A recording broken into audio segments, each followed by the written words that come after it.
Meghan. I'm not friends with Meghan, but I do think it's... You met her. Like, if you don't talk about her, she won't annoy you. And it's like, everyone who talks about her has never met her. And it's like, I don't know why any of you care. Well, she keeps doing TV shows. So well, don't watch them then. You do TV shows. Lots of people don't watch that either. They get wound up. Just, change channel. There's lots of other options out there, guys. Yeah, but not this one.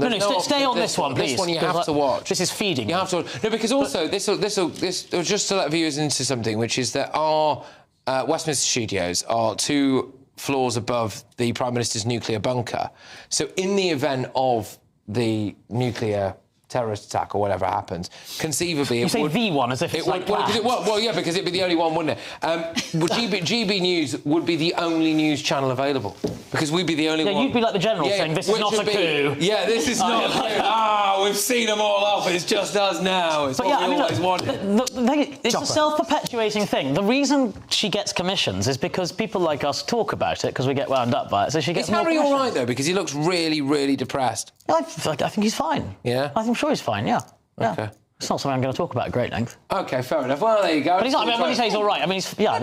But I think that the reason that we talk about her is because she's so jolly annoying. No, you talk about her because it gets clicks and views and the public are nosy and interested. No, honestly, I think she's really annoying. Well, but fine, there's lots of things that's annoying. I ignore them. I find mosquitoes annoying. I don't live anywhere where they are. Yeah, but you put repellent on, don't you? When I'm there.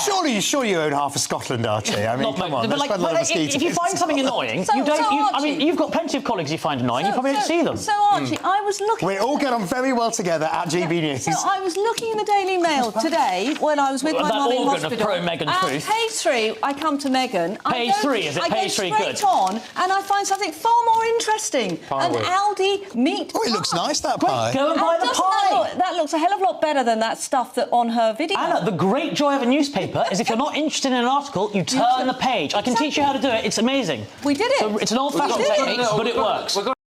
It was another evening on GB News. The lights were bright, the graphics ready, and hosts Patrick Christys and Anna D'Souza were set for their usual Meghan Sussex segment. The mood was routine. Outrage, indignation, criticism. The audience expected it. The hosts delivered it. The formula was familiar, often at Meghan Sussex's expense. But then Archie Manners appeared on screen. He wasn't the typical guest. No fiery energy. No list of grievances. Instead, he brought a calm, almost mischievous amusement. The studio's charged air shifted. The hosts, ready for battle, were thrown off. Archie just smiled, waiting for the conversation to begin.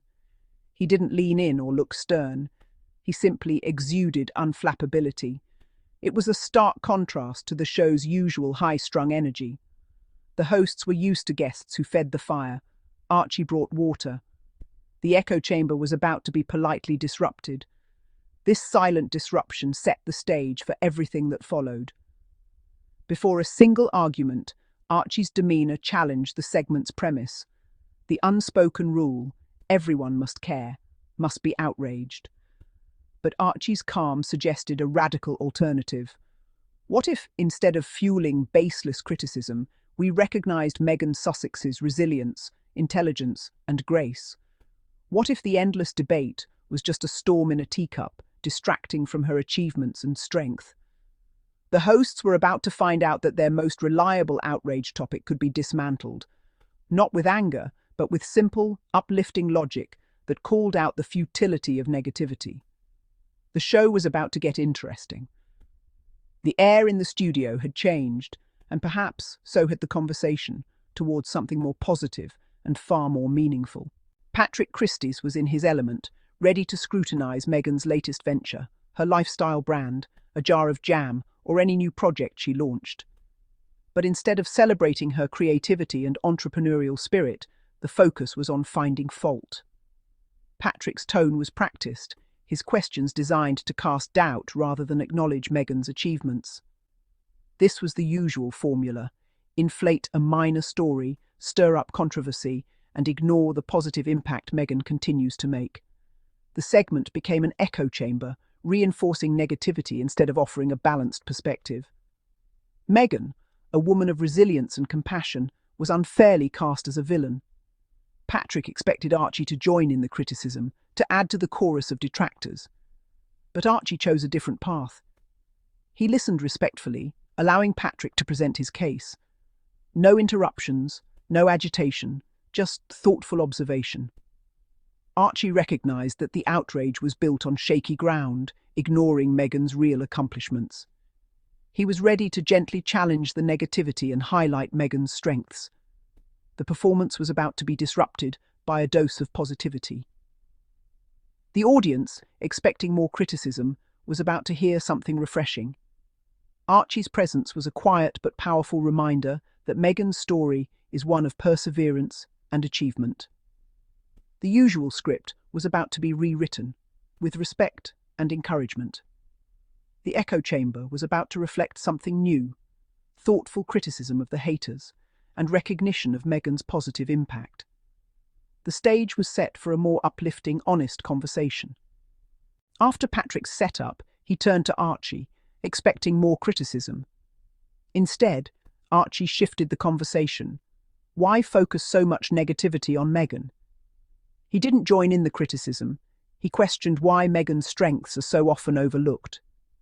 Meghan Sussex has shown resilience and grace under pressure, continuing her charitable work and public advocacy despite relentless scrutiny. Archie's advice was genuine. Instead of focusing on negativity, why not recognise her achievements?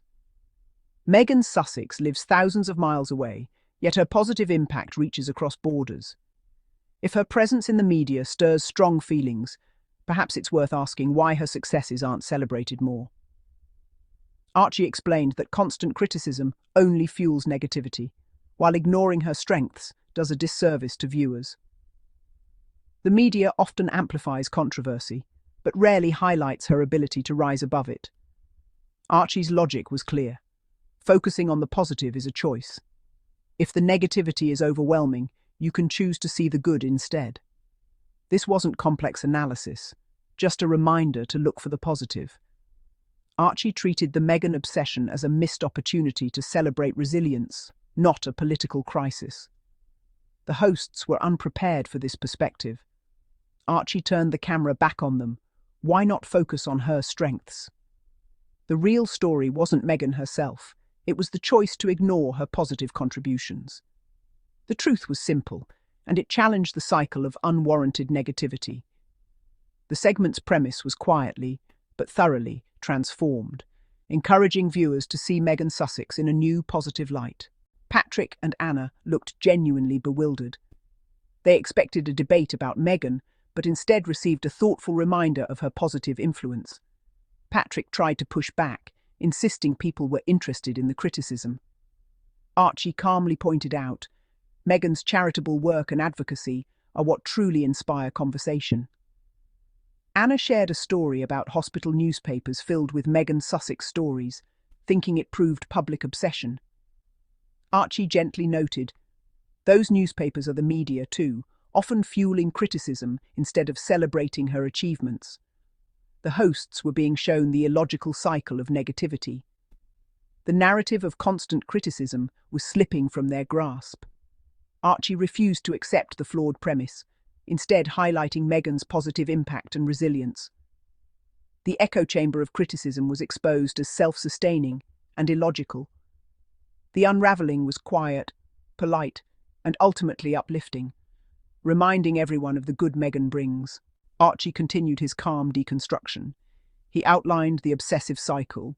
Media crafts a Meghan story. Critics react with outrage. Media amplifies the backlash, and the loop continues. It's a relentless outrage machine, fueled by fixation rather than facts. Archie revealed the financial motive. Meghan's name draws attention, outrage boosts profits, and together they're irresistible to the media. Ironically, critics, by constantly engaging, help fund the very cycle they claim to oppose. Outrage isn't a moral crusade. It's a product, packaged and sold. Archie didn't attack the critics. He simply exposed the system's emptiness. His neutral, measured tone made his observations undeniable. He held up a mirror to the media's obsession and to the critics' role in sustaining it. Through it all, Meghan remains composed, living her life, inspiring others with her resilience and positivity. She's not a politician or a policymaker, just a woman who's become a convenient target for misplaced frustration. The endless commentary isn't about accountability, it's about filling airtime and feeding the cycle. Archie constructively critiqued the critics, challenging them to reflect on the substance or lack thereof in their arguments. The truth was clear. The criticism lacked depth, and Archie wasn't afraid to say it. The obsessive cycle was exposed for all to see, while Meghan's grace stood in stark contrast. The segment unintentionally revealed how the media often twists Meghan Sussex's actions to fit their narrative. She's not just a topic, she's a convenient target for misrepresentation and sensationalism. If she stepped away, their programming would lose its favourite scapegoat. Criticising Meghan has become a business model for those seeking outrage and clicks.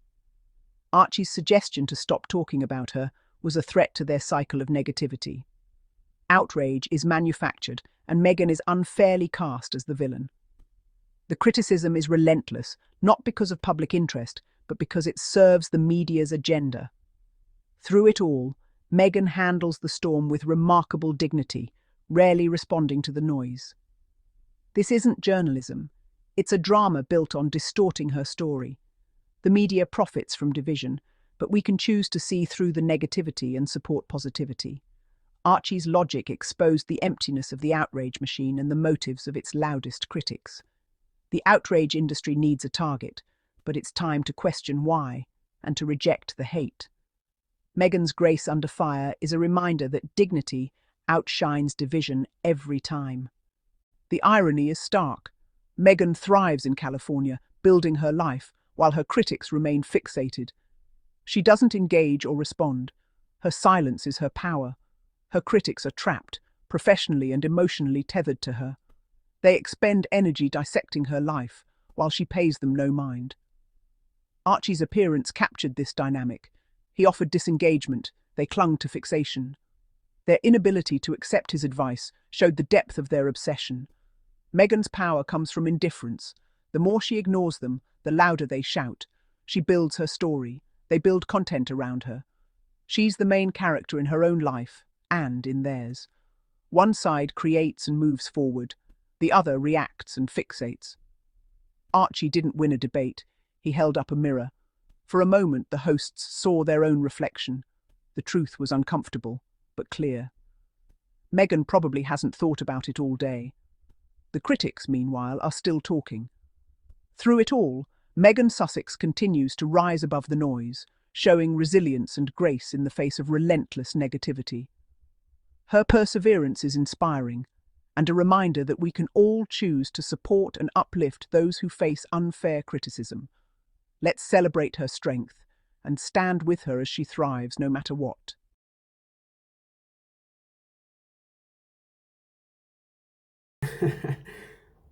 The submission itself sounds nice. And to my amazing and peculiar Sussex family, thank you all for watching our videos and tuning in to Daily Diaries Friday's update. Keep it light, keep it there, and see you next time in our next episode. Bye bye. May you have a good day and a good time. Keep shining. Bye bye.